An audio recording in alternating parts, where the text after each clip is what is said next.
This is not at all the episode that I wanted to shoot today. How's it going, everybody? This is Nick Lanza from Rant. We do a lot around here, so if you're new to us, please consider subbing. We will be on a small hiatus for a little while, but you'll find out why here in a minute. We're not leaving the platform. We just need some time to reconfigure and adjust a few things. As many of you are aware, we have the yellow Evo named Raika. In Hindu, it's apparently a word for handsome, but in Japanese, which is what we derived it from, it was a play off of the name Raijin or Raikou, one of the two if you wanted to. It also was a play on Pikachu, so Raika, Pika, you get it. At least me from 5 years ago thought it was a really interesting name and a cool way to integrate some of my passions together. When we got the car 5 years ago now, it had a lot of problems, and we spent the last 5 years building it, getting it up to now 500 horsepower, and it has been an absolute blast. I've loved it. Sure, there were several years where I didn't have it because it was being fixed or whatever, but I still loved it nonetheless. After all, since I was 10, it was my dream car, and in fact, the very first episode of this channel was me shooting a video on my phone titled Evo Most Wanted. It was a car that I always wanted, and I made a whole video talking about how I wanted to get one and I wanted to make one. And here we are. We made one. Like I said, we made 500 horsepower. It was a lot of fun. We were running a big BorgWarner S362, a turbo that I myself had fallen in love with, things like Supras, and it was capable of going even further. We could go all the way up to 1,000 if we really wanted to by just tweaking and replacing the turbo system with something else. And of course, it was completely set up to run on ethanol if we so chose. But as with most things that are race car related, stuff happened.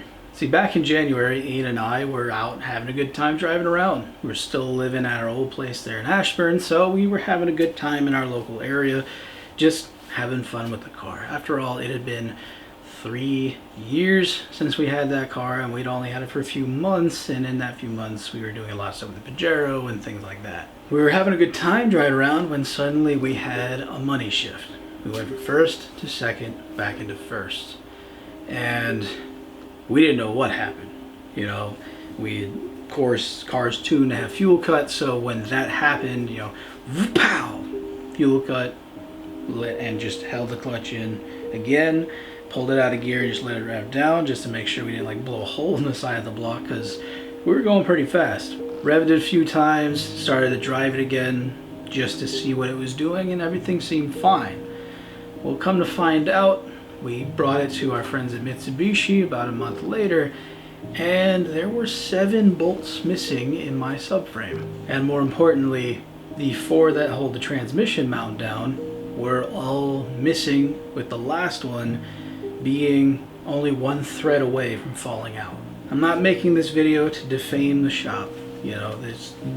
It's true that people overlook things and things don't go as planned. But when I brought it up, there was not much said about it other than, oh, you just suck at driving. Months go by and time moves on, and we are continuing to have fun with the car now that we have a working subframe that has been warrantied out with brand new bolts that hold it in, which is also how we figured out what 500 horsepower really feels like. A ton of fun, went to a good amount of shows, had a good time, and got to give people really unique experiences. People who've always wanted to see one were able to see it, get to be a passenger in it. We had a good time, and I loved it. I loved every second of it. Sure, it was a bulldog in traffic, and it was really hard to get it to move around the way you wanted to because of the clutch being what it is, but nevertheless, I enjoyed it, drove it to work a few times. It was great. But as time went on, we started noticing more and more problems. More importantly, we were losing power, but we weren't having any check engine lights or things going wrong until me and my friend Serrano heard a nice loud metallic ping off of something in the engine bay. We were losing our exhaust manifold studs. They weren't just, losing the nuts. They were literally falling out, broken from what, I have no idea, whether it was boost pressure and stress or whatever. I don't have any answers for that. All I know is that the studs were broken. These studs looked to be the original manufacturer spec studs. And as a result, those studs broke and weren't able to maintain the weight. despite the fact that we had an even heavier turbo system on this thing before than one that's on it now. Sure, turbo weighs a lot, but not nearly as much as the last one.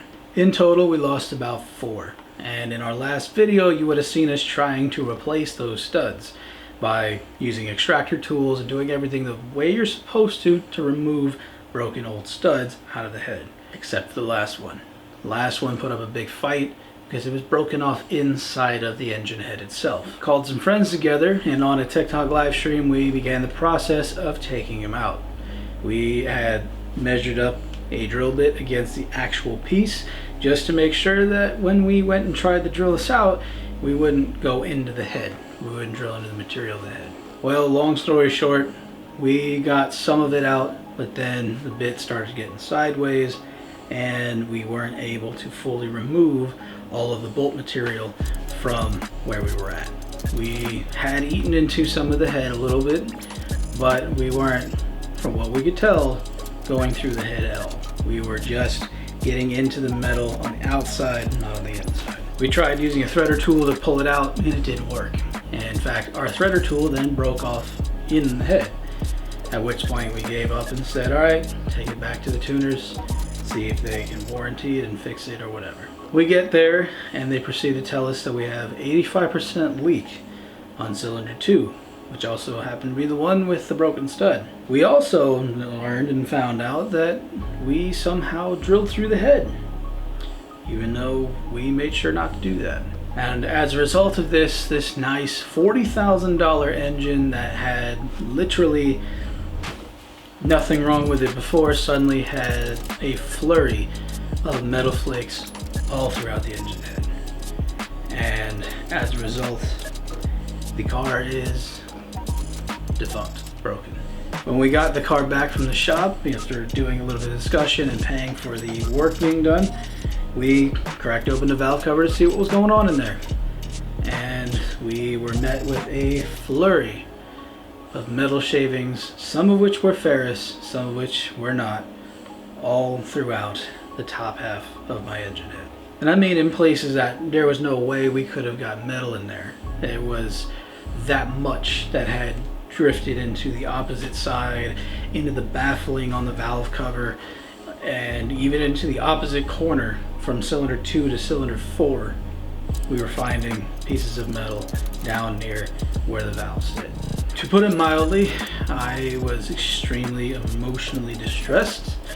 I've literally gone through the processes of grief because I was very attached to that car. You know, it's one that I wanted since I was a kid, and now there's nothing I can do.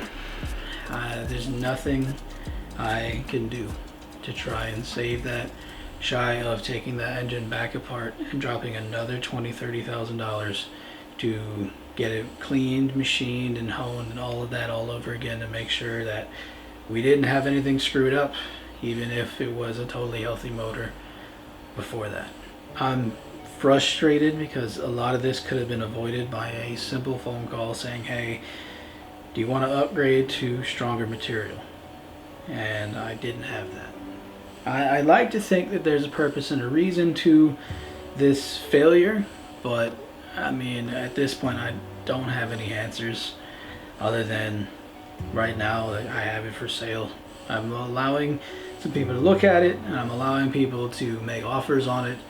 I'm hoping to get at least a decent chunk of change so I can settle some debts, get my life back in order, because right now I don't have a job again because, again, I foresaw my transportation issues getting worse, and now even the Metropolitan's dead with a snapped frame. So it hurts, it sucks, and we will be doing a farewell video for the Evo. As you probably guessed, it was a very big part of this channel. It was the flagship. It was the identifier for Car Rant. People knew us by this car. They knew us by that car, the gold car, and our Raptor. And right now, the gold car is inside of the garage with a dead rat that we now need to find, and the Raptor's being used every day by Ish. I'm not angry anymore. I'm not upset anymore. Yes, it hurts to watch my passion project just sit there outside of my door and do nothing, but I'm hoping with the potential buyers that are lined up right now that someone will take it home and do her justice, because she deserves it. There's a ton of history and heritage there, and that car was a memorial for my own relatives that got me into cars and would help me pursue my passions when I was younger, and that really represented a lot of them just as much as it represented the channel. And it hurt having to go through that whole process of emotional duress to get that done, because I got this news and then like 2-3 days later was 9/11, which you guys already know how I feel about that day. As of right now, it means that the only vehicle that I will have after all is said and done will be the Pajero. And don't worry, I am not selling that. I'm not getting rid of it. I do have it back from the dealership. Still not running, but we're hoping that with an ECU swap we'll be back in business, because as of right now, we don't know what else to fix on it other than swap out the ECU, because that was the one thing that we tested that we weren't getting responses from. But with that said, please bear with us. We are going to undergo a little bit of rebranding now that the flagship is sunk and we need to find something else to replace it with. I do plan to buy a vehicle for my business. My business is called Lanza Holdings. We do private business investment.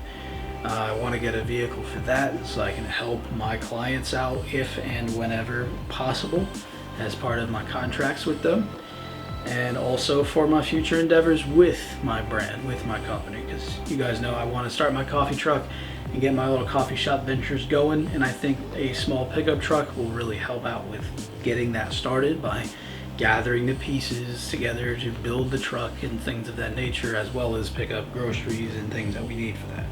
Please still stick around. There will be more boosty noises, as that RV20 sitting in Ish's car is long overdue for a first start, and we're hoping we can get that the next time we get out there to work on it. But in the meantime, we're going to go through a process of rebuilding and kind of plotting our course from here, because as of right now, we don't really have any options. God bless you guys. Thank you all for watching and being a part of our journey. And I hope you guys will understand our decisions to let both the Forester and the Evo go while we undergo this redevelopment. And we'll talk to you guys later. Peace.